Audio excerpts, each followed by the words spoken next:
Praise the Lord. இன்றைய தியானம் லூக்கா 4 1 முதல் 12 வரை.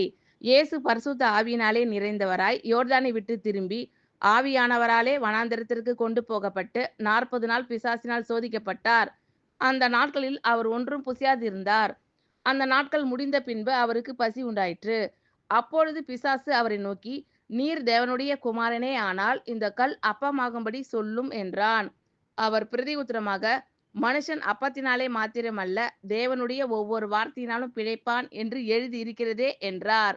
பின்பு பிசாசு அவரை உயர்ந்த மலையின் மேல் கொண்டு போய் உலகத்தின் சகல ராஜ்யங்களையும் ஒரு நிமிஷத்திலே அவருக்கு காண்பித்து, இவைகள் எல்லாவற்றின் மேலும் உள்ள அதிகாரத்தையும் இவைகளின் மகிமையையும் உமக்கு தருவேன்.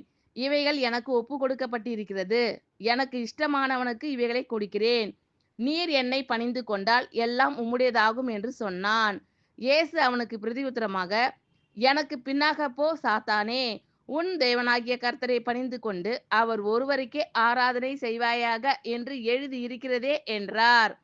அப்பொழுது அவன் அவரை எருசலேமுக்கு கொண்டு போய் தேவாலயத்து உப்பரையின் மேல் அவரை நிறுத்தி, நீர் தேவனுடைய குமாரனே ஆனால் இங்கே இருந்து தாழ குதியும். ஏனெனில் உம்மை காக்கும்படிக்கு தம்முடைய தூதர்களுக்கு உம்மை குறித்து கட்டளையிடுவார் என்றும், உமது பாதம் கல்லில் இடராதபடிக்கு அவர்கள் உம்மை கைகளில் ஏந்தி கொண்டு போவார்கள் என்றும் எழுதி இருக்கிறது என்று சொன்னான். அதற்கு இயேசு, உன் தேவனாகிய கர்த்தரை பரீட்சை பாராதிருப்பாயாக என்று சொல்லியிருக்கிறதே என்றார். ஆமீன். Thank you Lord. கர்த்தர் உங்கள் அனைவரையும் ஆசீர்வதிப்பாராக. God bless you all.